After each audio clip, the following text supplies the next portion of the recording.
So for more, we welcome to studio Benjamin Anthony, co-founder and CEO of the Miriam Institute, and international affairs analyst Dan Perry, former Europe and Middle East editor at the Associated Press. Gentlemen, thank you both so much for being here. The timing isn't great. Benny Gantz laying out his reasons for leaving the war cabinet, but hostages remain in captivity.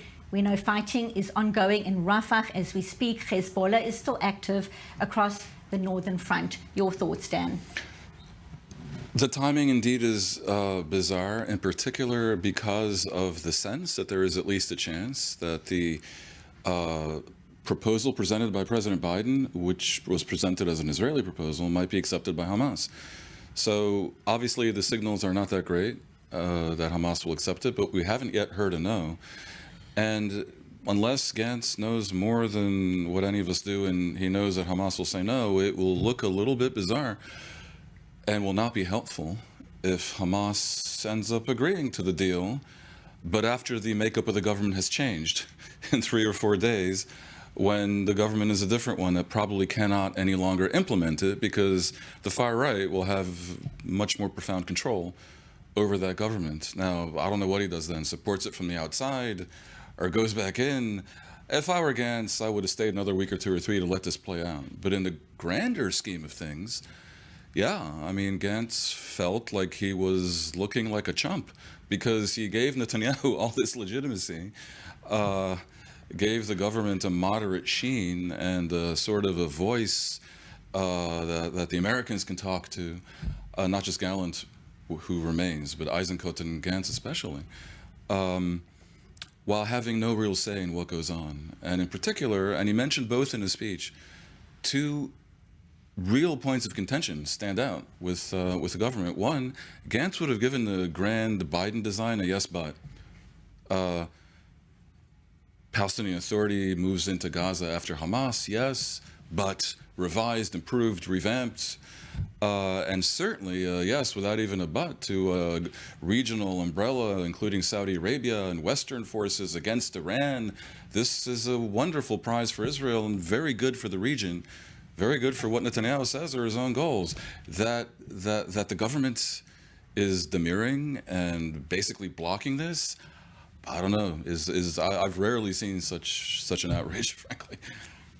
Your thoughts, exactly. I take a very different tack, though. I very much appreciate the analysis. Firstly, I think Benny Gantz has showed himself to be a less than sophisticated politician once again. He boxed himself in by placing an ultimatum before the Israeli public and before the coalition, the governing coalition, some weeks ago. The timing is what the timing is, but there doesn't seem to be anything for him to do, especially seeing as his polling numbers seem to be reducing at this time, other than to stand by what he said he would do, which was to bolt the coalition. Gantz indeed boxed himself in, is not looking terribly sophisticated, and is leaving with timing that is, as I said, bizarre, and you seem to agree.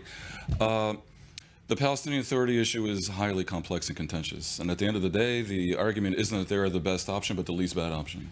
And that the alternative to some improved version of the PA is inevitably Hamas. And of course, that attaches to the not outlandish theory that Netanyahu himself has in various ways, with implausible deniability, attempted to keep Hamas in power for all these years, which backfired. But if I may, one more thing. Please, off to you. No.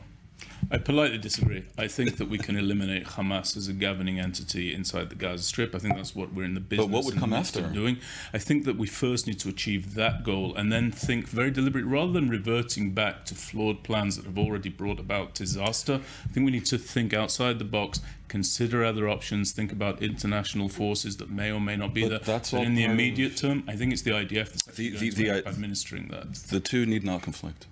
And most the security establishment in Israel is not happy with the government's decision to put off until victory any discussion of what follows that victory, feeling that nature abhors a vacuum and the default option is some version of Hamas remaining, or chaos, or an Israeli occupation. Now here's what I think is the nub of this issue.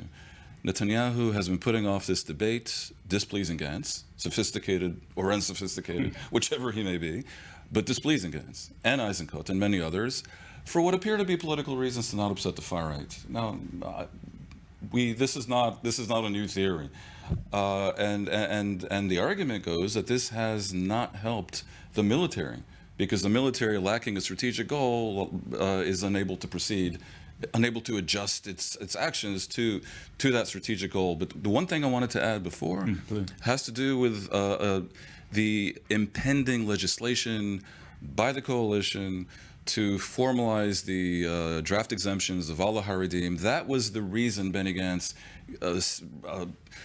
basically locked himself into this corral, because he cannot possibly, this lifelong military man, half of whose party is military men, can't tolerate this, what appears to be impending legislation that again is recklessly irresponsible in a way that is genuinely fascinating, because it would formalize the draft exceptions to over a quarter of Israel's 18-year-old young men, and soon to be a third. And if current birth rates persist, it'll be a majority. And how can this continue? Benny Gantz apologized to the families of the hostages. He said when he quit the emergency government in recent hours, "We did a lot, but we failed the test. We have not managed to bring many hostages home." Dan Perry, in 20 seconds, your thoughts on what this kind of message means for the families of the hostages right now? I agree. No one has the right to stop trying, but it's also helpful to be realistic. Israel's rescued 7. In efforts, mistakenly killed at least 3, and basically brought home over 100 in negotiation. I'm not optimistic about a deal with Hamas, but I think Israel has to continue trying on both levels, and I'm pretty sure, agree or disagree with the government, that is what they will in fact do. Dan Perry, Benjamin Anthony, thank you both so much. As always, this conversation will continue.